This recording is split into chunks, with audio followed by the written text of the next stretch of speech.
साधारण लोग शिव जी को गंजेड़ी भंगेड़ी धतूरा चढ़ाते हैं। क्यों भाई? शिव जी अवधूत रूप में रहते हैं, हमेशा समाधि अवस्था में रहते हैं, नशे में नहीं रहते हैं। लोग शिव जी के मंगल रूप को विभत्स बना दिए हैं। एक सुंदर प्रकरण मानस में आया है कि जब सप्तऋषि ज्ञावान अर्थात जो प्रज्ञावान योगी है उसे ही वाम कहा गया है, और उस योगी का मार्ग ही वाम मार्ग। भगवान शिव ही तंत्र के प्रवर्तक हैं। उनका कहना है,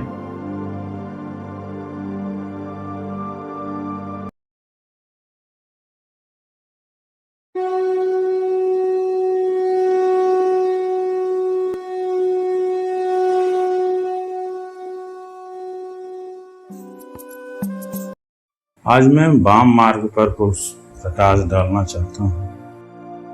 उपासना ईश्वर के विभिन्न रूपों से और तरीकों से की जाती है।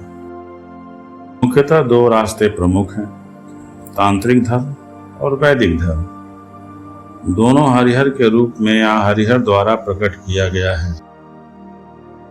श्रीमद् भागवत में लिखा है, वैदिके स्थान तंत्रिको मिश्र इतिमे विविधो मुखा। मेरा यज्ञ वैदिक, तांत्रिक तथा वेद और तंत्र से मिश्रित 3 प्रकार का होता है। वैदिक और तांत्रिक जब अलग होगा तो द्वैत होगा, और जब एक साथ होगा तो अद्वैत होगा। लेकिन आजकल वाम मार्ग को लोग शंका की दृष्टि से देखते हैं कि तंत्र साथ वाम मार्ग है, और वाम मार्ग में भैरवी चक्र तथा पंच मकारों की साधना होती है। वाम शब्द वेद में भी है।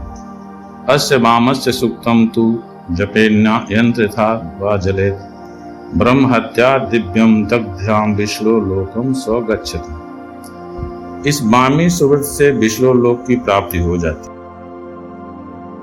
वाम का अर्थ है प्रज्ञावान, अर्थात जो प्रज्ञावान योगी है उसे ही वाम कहा गया है, और उस योगी का मार्ग ही वाम मार्ग। भगवान शिव ही तंत्र के प्रवर्तक हैं। उनका कहना है, वामो मार्गः परम गहनो योगिनाम व्यक्त गम्य। अर्थात वाम मार्ग अत्यंत कठिन है और योगियों के लिए भी अगम्य है। तो जो इंद्रियों के बस में है, संसारिकता कूट कूट कर भरी है, उनको आसान कैसे हो सकता है? वाम मार्गी उनके लिए है जो इंद्रियजयी हैं, अर्थात इंद्रियां उनके बस में रहती हैं, वे इंद्रियों के बस में नहीं रहते हैं। अतः वाम मार्ग जितेंद्रिय योगी के लिए है। जब इसके प्रवर्तक शिव जी हैं तो यह मार्ग जितेंद्रिय ही होगा। साधारण लोग शिव जी को गंजेड़ी भंगेड़ी धतूरा चढ़ाते हैं। क्यों भाई? शिव जी अवधूत रूप में रहते हैं, हमेशा समाधि अवस्था में रहते हैं, नशे में नहीं रहते हैं। लोग शिव जी के मंगल रूप को विभत्स बना दिए हैं। एक सुंदर प्रकरण मानस में आया है कि जब सप्तऋषि लोग पार्वती जी के पास गए उनकी परीक्षा लेने के लिए, तो उन्होंने ये कहा, मुनि बोली मुस्काई भवानी, उचित कहो मुनि बर विज्ञानी। तुम्हारे जान काम अब जारा, अब लगी शंभु रहे सभिकारा।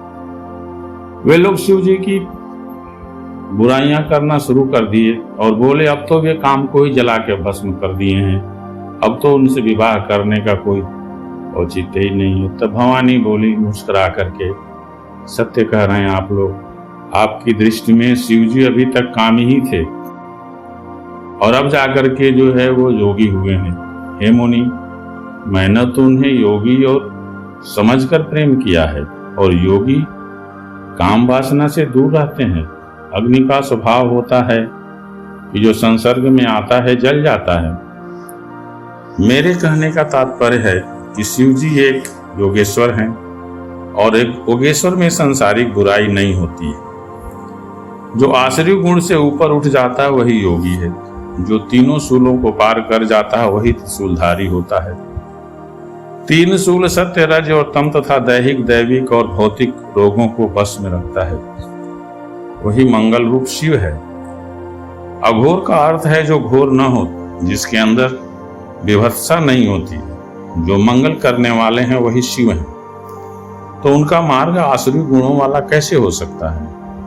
पर द्रव्येषु यो वांध, पर स्त्री नपुंसकः, परापवादेयो मूकः सर्वदा विजितेन्द्रियः, तस्यैव ब्रह्मस्त्राय वामे अस्थायधिकारिता। पर द्रव्य, पर दारा तथा परापवाद से विमुक्त विजयी ब्राह्मण ही वाम मार्ग का अधिकारी होता है। अयम सर्वोत्तमे धर्म शिवो सर्व सिद्धिदा, जितेन्द्रिय सुपामे नान्यस्तान अंत जन्म भी। सर्व सिद्धियों को देने वाला वाम मार्ग इंद्रियों को अपने बस में रखने वाले योगी के लिए ही सुलभ है। इंद्रिय लोलुप को सुलभ नहीं हो सकता है। इस प्रकार वाम मार्ग की जो गलत धारणाएं हैं उनके विषय में ये बात कही गई है। सर्वोत्तमो धर्म शिवोक्ति सर्व सिद्धिदः, जितेन्द्रियस्य सुलभो नान्यस्यान्त जन्म भी। शिवोक्त सर्व सिद्धियों को देने वाला वाम मार्ग इंद्रियों को अपने बस में रखने वाले योगियों के लिए ही सुलभ है। अनंत जन्म लेने पर भी वह लोलुप के लिए सुलभ नहीं हो सकता। और भी तंत्राणाम अति गूढ़त्वात् तद्भावोप्यति गोपितः, ब्राह्मणो वेद शास्त्रस्थ तत्यज्ञो बुद्धिमान वशी। गूढ़तंत्रार्थ भावस्य निर्मध्यो धरणे श्रम क्षमा, वाम मार्गे अधिकारी इत्यादित्रो दुख भाग भवेत्। भाव चूड़ामणि में लिखा है। अर्थात तंत्रों के अत्यंत गूढ़ होने के कारण उनका भाव भी अत्यंत गुप्त है।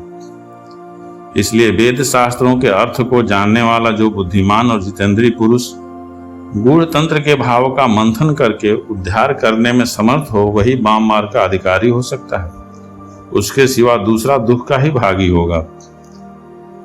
इंद्रिय लोलुप लोगों का वाम मार्ग में कोई अधिकार नहीं, अपितु उसका अधिकारी जितेंद्रीय व्यक्ति है।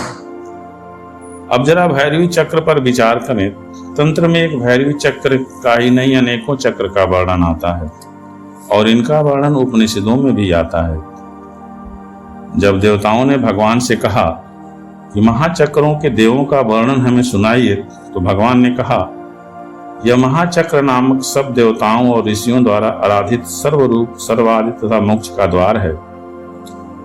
इस चक्र को बालक या युवा जानता है, महान हो जाता है। ऋग्वेद में भी लिखा है, पंचारे चक्रे परिवर्तमाने तस्मिन्नास्त्र भुवनानि विश्वा।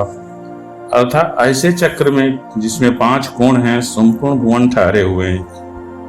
इस तरह चक्र के विषय में बहुत से प्रमाण वेदोपनिषद में मिलते हैं और इसी में पंचमाकार साधना भी आती है। अब पंचमाकार साधना हम आगे देखेंगे। जय माता की।